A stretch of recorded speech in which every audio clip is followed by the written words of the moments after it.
Welcome back. We're still discussing the state of security in Nigeria. Dr. Thompson, you were talking about the need for leadership, whether the religious, whether from the mosque, everybody coming together to work on this. Yes. Now, this new kind of war is so lethal that if Nigeria doesn't wake up quickly, they will find out that it paces its war form, changes its war faces at will. So if we are going to defeat this, we are going to have to need leadership that can rise to the stature to handle ancient problems that it has inherited. Like number one, we must separate Boko Haram from religious issues. Nigeria has always been divided by colonial forces on the grounds of religion. Till today, countries visit Nigeria and visit northern Nigeria separately and visit southern Nigeria separately. We need a president who can unite the two. Now, if you do that, and you're able to show that Boko Haram is not Islamic, you are going to take the pressure off the mosque, which means there can now be a working together of both Christians and Muslims to form a common front against the Boko Haram.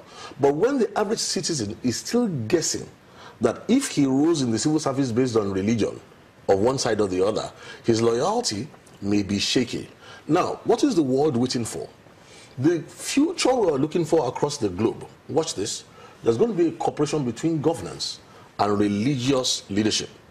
Now, I say something to us right now that Christian leadership in Nigeria has to be on the spot right now. In the year 1999, we began to warn that Boko Haram was going to rise.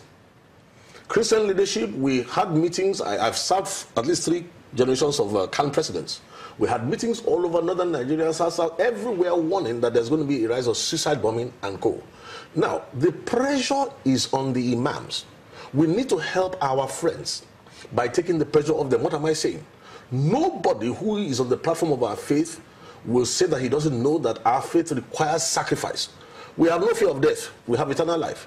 So we are going to have to step up to the plate on behalf of this country right now. And what are we talking about here is the fact that we're going to reach across all religious divides to strengthen our friends and our people together to give value to the life of every citizen. Now, when we do that in Christian leadership, we are going to be helping those who are in the Islamic leadership as well to be strengthened. And because you do that, you now have the ability to separate the moles in high places and low places. Boko Haram sympathists and those who sympathize with Fulani herdsmen. That way, we unite to isolate them. Psychologically, we isolate them. They live somewhere, they eat somewhere. If the people who are there are won over into the vision of the future Nigeria, they will stop feeding them, they will be informing on them with more confidence. As long as we don't do this, right now in the Senate, in the Nigeria Senate, if we dig deep enough, there are Boko Haram moles there. There are sympathies to Fulani herdsmen who are doing the killing. But if our leadership takes a very firm position and creates the future that everybody can look forward to in Nigeria, we will not only crush this thing, but let me finish it with a warning. ISIS is concluding right now. Once you conclude ISIS, what was happening before ISIS rose was they were coming towards West Africa, towards Nigeria. Mujahideen all over the world, extremists all over the world. If Nigeria does not blow the religious cover quickly and strengthen the Muslim religion and create a real platform of unity with the Christian religion, by this time those people begin to pour into Nigeria, it will be a different matter altogether. We must do this thing now. Okay. Dr. Ekomo, earlier this week, the president approved the setting up of an intelligence fusion in Maiduguri. Yes. We've talked a lot about soft targets, and it would seem like these soft targets can be helped. Does it mean we can't gather in our religious places or go to the market and be safe? We see what happened in Egypt just yesterday and at the mosque. At the mosque. Does it mean this can't be handled in any way, the soft target thing? You've already given one good way of handling it because the bad guys always want soft targets. They want you when you are not attentive, when you don't have knowledge, when you are not strengthened, and so on and so forth. if that suicide bomber will take an ordnance and approach a military checkpoint, they will probably be fired upon and killed even before they can detonate. But if they sneak into a marketplace or sneak into a place of worship, they can mingle with the crowd and pretend as if they are part of it and then detonate and kill a lot of people. Now, in the case of Egypt, they detonated a bomb as a way to bring the people out, and then they used covering fire. And that's how come the death toll is very high. So it wasn't only dependent upon, because PBIED, that is person born IED, that is suicide bomb, is a limited weapon. You can only carry so much ordnance on yourself. So you can kill the people in your brisance zone immediately around you. But unless you can actually carry a big weapon, you know, like a car bomb, or you can pre-plant a device within a space like what they used to do in the markets in in the Northeast. They will pre-plant the bomb there, and when people get in the market, they detonate. You kill more people. So now, how do we solve it? Thank you. That's your question.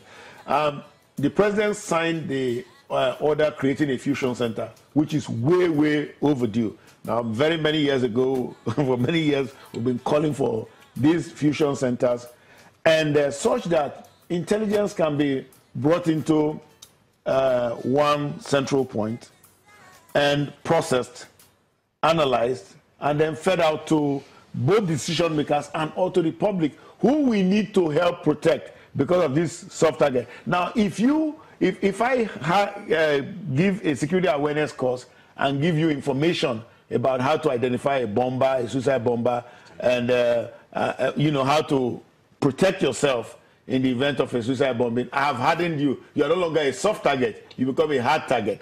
Now, aside from just giving information to citizens about how to harden themselves, you now give citizens information about how to provide information to the authorities about plans. There are what we call TAPIs, terrorist attack pre-incident indicators. There are TAPIs all over. What are these indicators? Thank you, TAPIs. Now, what I wrote in a book recently, your neighbor starts suddenly, he doesn't own a farm, but he's buying a lot of fertilizer.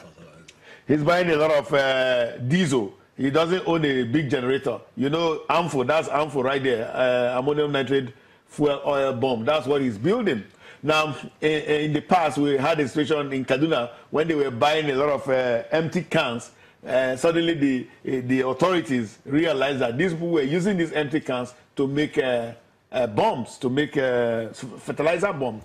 And they now started saying, if you remember a time in this country, they would say, crush your can after drinking your Coke, or throw away the bottles and stuff. You know, so now, who are the bomb makers? Who are the bomb masters? Because every bomb has a master.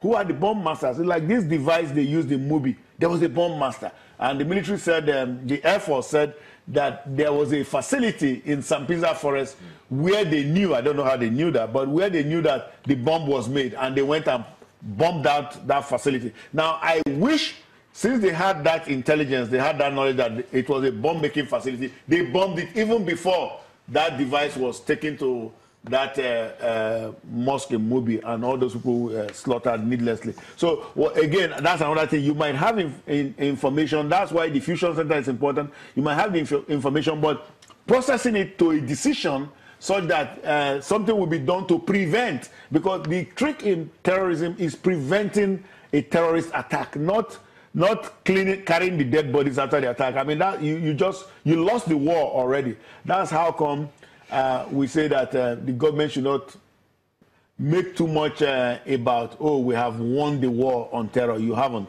It's an ongoing war. You have won battles, yes, and every war has several battles. But every time Boko Haram goes out there, strikes, kills a lot of people, they are moving the battlefield afield. Yeah, there's also the issue of arms proliferation. Yes. You find people, somebody will just walk up to you in traffic and points a gun at you and, yes, just dispose you of what you have. Yes. How do we address that issue? Because you remember, months ago how tons and tons of these firearms were seized by customs. I think we need to be careful. Nigeria cannot afford a gun culture. We can't, even low velocity, we cannot afford to have these things in the hands of everybody around because it's already quite a frustrated nation, as it were. But the guns are already there.